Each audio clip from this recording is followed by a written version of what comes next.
And here comes the draft.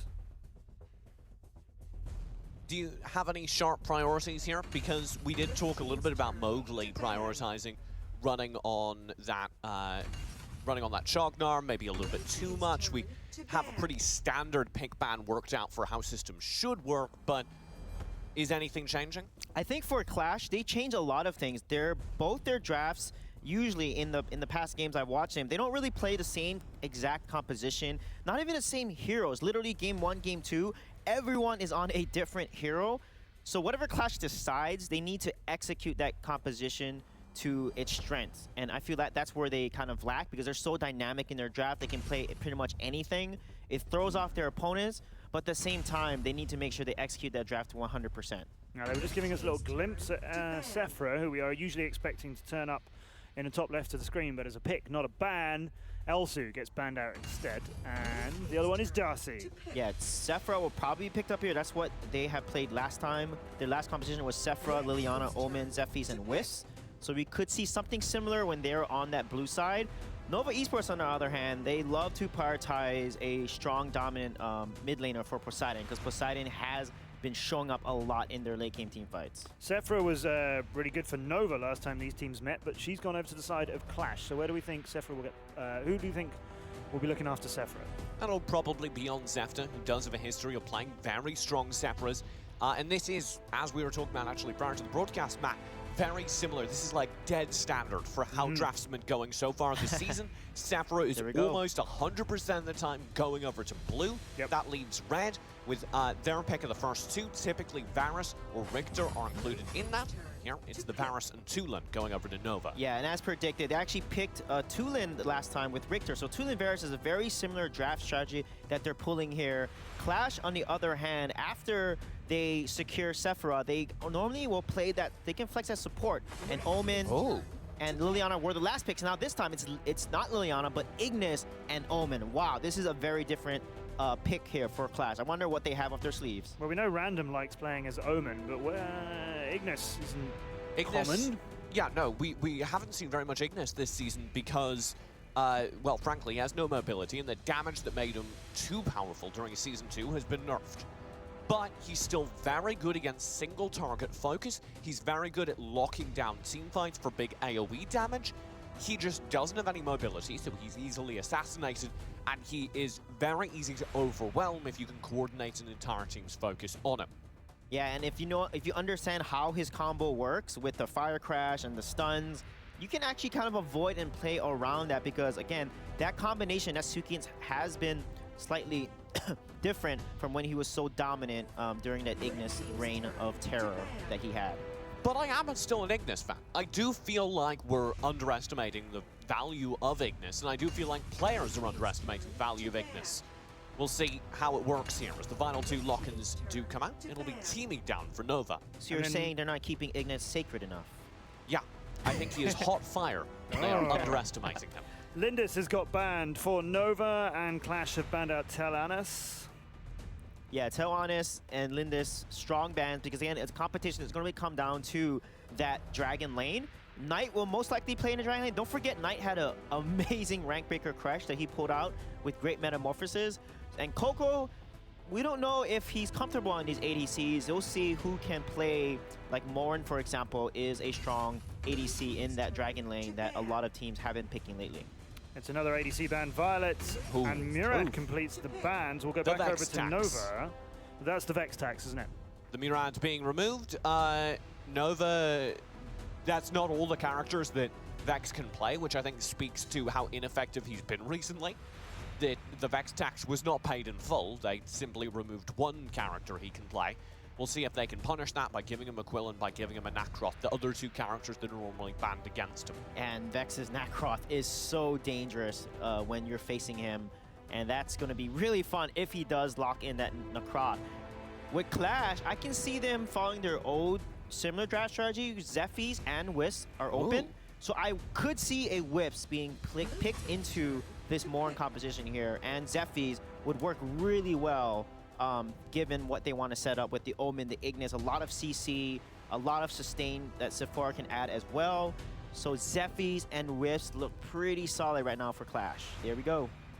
Zephyrs will appear. The Wisp as well. Zephyrs in the jungle would give a lot of dive, a lot of engage potential against that Morin, against the backline. The Wisp wants to sit in the back with that Ignis, rain out the AoE damage with circles of death on tightly concentrated Nova Esports members. Lots of circles of death.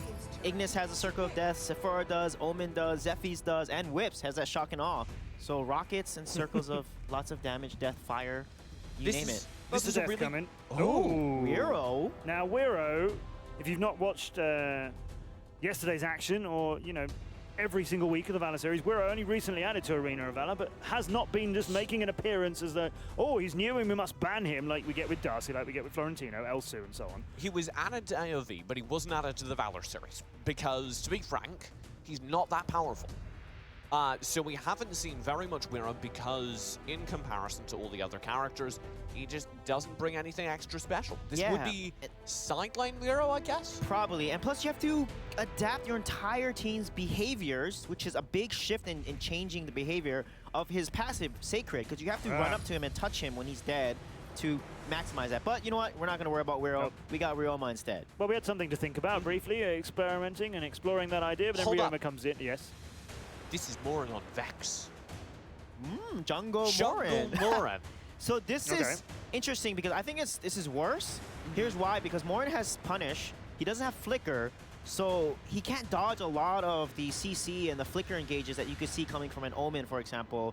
And that's going to be a little risky because if Morin doesn't have that Flicker, he's actually a lot easier to lock down. And this may be a consequence of them not having Skycrew. Because if they have Skycrew, that Morin 100% goes to the side lane. But they flipped it. They put the Ryoma on Coco instead because he normally plays on the Slayer side of the map where you would run a Ryoma, where you would run more melee-focused characters and not the side lane ADCs that he needs to play in this composition. I think that's going to be something that could hurt them. We'll see how well Vex can frontline, like you said, and really get to late game. But as Morin, you're very weak early. Zephyrs is going to want to invade you. Omen is so dominant in that side lane. So I could see this potentially not working well for Nova's early game. However, they do have Ryoma, Varus, and Tulin, though, so they can hold the line pretty well. And we've mentioned that all of these games today are important to teams in different ways, depending on, you know, whether they want to improve their standings for finals, whether they want to qualify for finals. Nova need this win. Like, they're not out of this thing by any means. They're going to finals, but Queso passed them yesterday. So Nova want to get this win here. They have another game next week, but they want to get this one done. Qlash, on the other hand, they want this one as well. So there's no room here for taking this game a little bit casually, bringing in your sub. I understand what you're saying about, you know, you need to get your sub experience so that they're ready to play on a main stage should it happen, but you got passed yesterday as #1 in EU, and that's not just a pride thing. That's a seedings for finals thing. So there's a lot on the line here. Yeah, it's also an ego thing, you know? Yeah, Nova wants to be #1. They don't want Team Queso to beat them. So. Yeah. Didn't they drop out a #1 slot at the end of Season 2, too? Didn't Bubble Team overtake them? I don't remember. Something like that. I feel like Bubble Team won tiebreakers against them at the very end of Season 2 and entered as #1. Yeah, I feel like Nova went into finals not where they thought they were going to be, but then get it done when it needs to get done. Let's find out how this happens, and it's a best of 2 and the first round with TJ and Sujay between Qlash and Nova Esports. Tough battle for Nova, especially without Skycrew in the side lane. They bring Coco back onto the roster, put Vex back on a ranged ADC in the jungle. We've criticized his scaling over the last few days. I'm having Season 2 flashbacks. I am indeed, and I've never seen Vex play. I don't remember the last time Vex played Morin. So I'm really curious to see how proficient he is on this hero, because Morin has a specific skill set, you know, leveraging his passive precision there with those stacks that you see. So a very aggressive Morin is going to work pretty well, and I think Vex's playstyle will match that perfectly. The problem Vex has had occasionally, though, and you brought this up, was that sometimes he's not contributing to the team fights, instead focusing on farming, focusing on gaining a little bit extra gold for his bank account. I think Morin might be able to play into that. Yeah, Morin will definitely play into that, especially he's farming safely in jungle, and if he gets to late game, he can then carry his team to victory. Look at his engage here, very aggressive from Zefta. Zefta will back off as Grizzly Q and the rest of the team poke his way. Nova Esports did find a little bit of zone, nothing more. Yeah, one thing about Ignis that I do like is his wave clear is actually pretty decent, so he can kind of hold his own with the Tulin here. So Nova is not able to really abuse the level 2 power spike that Tulin gives them. And so far, Qlash is holding right in here against, you know, the Ryoma, the Tulin, and the Varus combo, early game combo that they have. That Tulin in the mid lane having to drift out of mid as they were a little bit scared. Qlash push that mid lane so they gain control. Now they'll drift all their players down towards an Abyssal Dragon focus, looking to grab that first objective. Mowgli, but the water wall even finds a good stun. Qlash have started off very well as Grizzly Q's nuked down. Red will dive to the front line and drop Vex to a sliver of HP. He's just got a bail while all the damage soars through. Poseidon can't escape, and Qlash have won a dominant early fight. Yeah, what a play there. So smart. I love what Red did. He saved his ultimate. He was level 4 during that dragon take there. And look at that, using his ultimate at the right time. He jumped on Vex. Vex then had to back off, and then Poseidon committed. And Coco! Knight just dives in to grab the kill. He's got Breaker potentially as well. Breaker's got the life steal though. The Venom, a 1v2. Wow, what a crazy play by Breaker there. He rotated before Knight did, so was ahead on the rotation, came down, and as a result, kept Nova in the game, because I argue they lost that fight. And look at this. They're going to go ahead and set up for Dragon and take it. So because of Darkbreaker, they get the lead. The Abyssal Dragon will be scooped up by Nova. They're going to be able to turn that into a little bit more of that gold lead. But I'm terrified they flipped that. Yeah, oh man. Red is able to jump back there. But yeah, they are amazing for flipping that because of what Darkbreaker did. Zefta in trouble, does have 2 people on him. You can see those AoE Fire Crash combos though, letting him stun up an entire team and back off. Yeah, that's what Ignis is good at. He actually has a lot of good zoning potential, throwing out those Fire Crashes, the Rain of Fire, and eventually, you know, the Holy Ember combo. If Zefta can pull that off with the CC from the Zephyrs as well, and then drop the Shock and Awe on top of it, I think Qlash has such a good team fight combo. But the key is, can they pull it off? Because we know late game, they tend to struggle from a mindset standpoint and play like they're behind. We'll see if Qlash can even get to the late game, because Nova have scraped out a pretty early lead despite some lackluster team fights. That's a bad sign for Nova, or for Nova's opponents, because they historically have only struggled in this early game. Yeah, and look at this, a 4-man rotation by Qlash here. They're trying to get a gank on Coco, but Coco playing really smart. One thing to notice is top lane or Dark Slayer. Breaker is ahead and winning it. Red in trouble as Grizzly Q dives in. Zepta's burned down, and Mowgli with the Tides of Life can only keep Redemption alive. Random's caught out as well. His flicker won't get him out from Grizzly Q's range. The stuns are there, and the kill follows. Poseidon's knocked low, but Nova have won the fight. Yeah, wow, what a play by Grizzly Q. What a rotation in general. Breaker, again, winning that Dark Slayer lane, rotating down, then collapsing onto Qlash because they knew they were setting up for that dragon. They have a nice engage. I love how the teamie here, Grizzly, gets a stun, counters the flicker, disengage from Random, stuns him, and then the follow-up from Coco there. Beautiful Willing Blade that secures the kill onto Wisp. They win that fight, and now Nova looking so good. Nova are looking absolutely dominant in the fights, and that's worrying for Qlash, given how they need these scaling characters, the Wisp and the mid lane Ignis, to be able to get out ahead. Definitely, and the key is Breaker is the one. You know, it's the last time Breaker rotated down, turned around that fight, got the kills, and the second time, again, another rotation by him. Look at, you can see him making such a big difference from those rotations from Dark Slayer lane. Abyssal Dragon up for grabs again. Nova will be the focus and the recipient of all that gold boost, the second of the game to their name. Yeah, this is not looking good because as a Zephyrs jungler, you don't want to be behind the Morin. Morin has 3.1k gold, Zephyrs only at 2.5. Random, that's the wrong place to stand. That was a beautiful combo from Grizzly and Coco. That was insane. Look how fast he fell, TJ. Random literally just melted. And that's something he's got to be careful for. And that's why I love having the Ryoma on the Dragon lane, because he can actually do really well against ADCs, like an Elsu, like a Wisp. Redemption will be caught out by the Thunderbird. He stays ahead, but not for long enough. Mowgli himself has got to drift back underneath the tower as Coco dives to follow. A full team on the chase. Mowgli doesn't even have a tower to defend anymore. And Nova Esports sweep up another 2 kills. Yeah, what an amazing combo. I love Coco and Grizzly and their synergy here. Random! You can't stand there. Coco just runs past the tower. Yeah, again, Coco not really playing like a sub here. He's like a starter, playing so well on this Ryoma in the Dragon lane. And the synergy between him and Grizzly, as well as Poseidon rotating down with them, is a lot of damage output that Qlash just can't handle right now. Vex has also just finished his Clam Sancti. He's starting to get very farmed, so that damage output will continue to scale. Nice! Is chained in. That's not going to go his way. Coco's actually going to win the fight. The Tides of Life come through from Zefta, or backing Zefta up, rather. That'll give them enough to turn around the damage. Nova Esports need to drift back after the shock and awe, and Holy Embers do drop them low. Yeah, and I'm glad you saw that, TJ. They tried to pull that combo together, wasn't able to execute it 100% perfectly, but then you don't have the damage.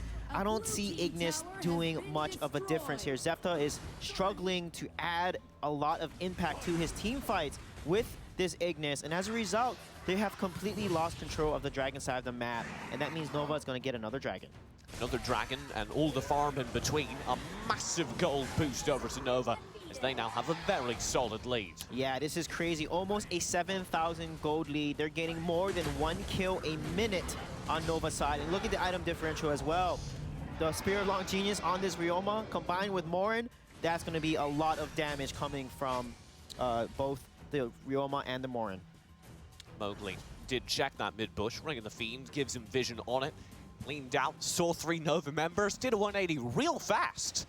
Went in the other direction as quickly as possible as Nova continued to just be able to bully them out of not just the mid lane, but their jungle as well. Yeah, now this is the hope. This is why we had Random matching up against... Oh, Mowgli, Tides of Life, try and keep him up, but Nova scare him back again. Yeah, what a crazy... Again, Random is continually getting focused and just being blown up so quickly. Grizzly Q in, Zefta has to flicker, it doesn't get him out, Breaker chases him well beyond the tower, he'll even eat a few tower shots as they escort this one minion all the way through to the tier 2 tower. What a beautiful play by Breaker there. He able to land his ability, pull back Zefta and secure that kill, and now that sets him up for the Dark Slayer. The range of the Serpent's Embrace there. Being able to find the pick, the Dark Slayer as well, over to Nova Esports. This means it's their game to lose. It is definitely their game to lose right now, and the only hope is Random on Qlash. He's got to scale up. He does have Clam Sancti with the Bowl of Slaughter, and he's the only hope right now. If he can scale up, and they can keep him alive long enough, he can carry this team to victory here. But they've been focusing down really well. He knows he has 5 deaths. He has 5 deaths on his team, so he needs to position a little more cautiously. Coco will try and contest. Redemption does open strong. They've got Coco low. Grizzly Q focused as well. The Tides of Life. Grizzly Q's gone. They've got Knight on the flank. Grizzly Q's back with the Resurrect though. And now the Thunderbird comes through. As does the damage. Breaker dives in. 1v4. And he dominates the fight. Zefta can't keep himself alive. And Nova have yet again approached the high ground. All I gotta say is Breaker, what a god on this Varus here, running in there, getting so much AoE damage, using his Venom ultimate, and doing so much damage against the team. The core itself under threat. Redemption takes a gamble, tries to defend the high ground instead, and they'll pay for it. That's going to be game number 1 to Nova Esports. That was such a crazy last fight, TJ. I love the aggression that came from Qlash, actually. It looked like they were winning the fight until, again, the story, this is the 3rd time, Breaker rotates in there and engages the team and just completely turns the fight in the favor of